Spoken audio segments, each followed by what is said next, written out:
નમસ્કાર વિદ્યાર્થી મિત્રો, બોર્ડ પરીક્ષા 2025 માટે ધોરણ 12 મનોવિજ્ઞાન વિષયની અંદર 3 માર્ક્સના મોસ્ટ આઈએમપી વિભાગ ડી માટેના તમને પ્રશ્નો મળવાના છે.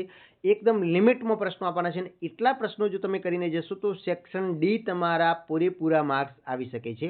તો ચાલો તમારા સમયમાં વગડતા વિડીયોની શરૂઆત કરીએ છીએ. તો સૌપ્રથમ આપણે જોઈએ કે સેક્શન ડી ની અંદર એટલે કે 3 ગુણના મોસ્ટ આઈએમપી પ્રશ્નો કેટલા છે અને કયા છે અને ખાસ તમારે કયા હું કહું ને અમુક સ્ટાર માર્ક્સ કરીશ એ તો તમારે ખાસ કરી દેવાના છે. તો આપણે જોઈ શકીએ છીએ પહેલો જ તમારો પ્રશ્ન છે, પ્રત્યક્ષીકૃત સંગઠનમાં સમાવેશકતા સમજાવો. બીજો, વ્યૂહાત્મક આકૃતિ એટલે શું, સમજૂતી આપો. ત્રીજું છે પ્રબલનના પ્રકારો ઉદાહરણ આપી સમજાવો.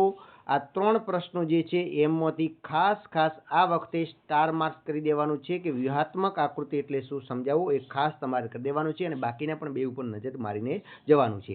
ચોથું છે કોલરે ચિમ્પાન્જી પર કરેલો ખોખાવાળો પ્રયોગ વર્ણવો. પાંચમું છે માનસિક વય કઈ રીતે ગણવામાં આવે છે સમજાવો. છઠ્ઠું, વેક્સલની પુખ્ત વયની કસોટીઓ માટેની કસોટી વિશે સંક્ષિપ્તમાં માહિતી આપો. પછી મનો દુર્બળતાના કોઈ પણ 2 પ્રકાર સમજાવો. તો હવે આની અંદર જે પ્રશ્નો આપ્યા છે ને એની અંદર ખાસ તો આ કોલરવાળો જે છે એ કરી દેવાનું છે અને પછી મનો દુર્બળતાના કોઈ પણ 2 પ્રકાર એ પણ સ્ટાર માર્ક્સ કરી દીધા છે. બરાબર. ચાલો એના પછી આગળ જોઈએ. કાયદા દ્વારા પૂર્વગ્રહ ઘટાડી શકાય છે સમજાવો અને મનોવલણો જન્મજાત નથી સંપાદિત છે સમજાવો. ઘણી વખત આ 2 ગુણમાં પણ પૂછાય છે અને 3 ગુણમાં, એટલે આ તો તમારે કરી દેવાનું છે અને આ પણ આ વખતે કરી દેવાનું છે.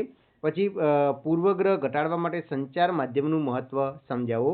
પછી લેજારસે આપેલા મૂલ્યાંકનના તબક્કા સમજાવો. ખાસ સ્ટાર માર્ક્સ કરી દઈએ છીએ, આ વખતે તૈયાર કરજો.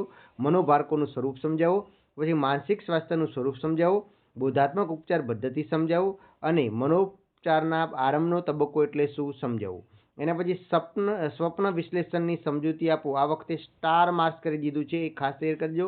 પછી પર્યાવરણ અને વર્તનના મુખ્ય 5 ઘટકો સમજાવો. આ પણ તૈયાર કરી દેજો કારણ કે 5 ગુણમાં પણ આવે છે.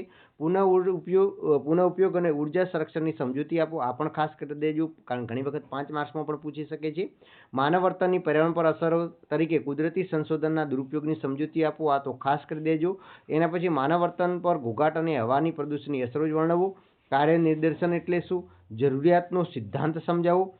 ધ્યેય નિર્ધારણનો સિદ્ધાંત સમજાવો અને જીવન સંતોષ માપન તુલાના 5 વિધાનો વર્ણવો. લગ્ન અને સુખ વિશે ટૂંકમાં સમજાવો.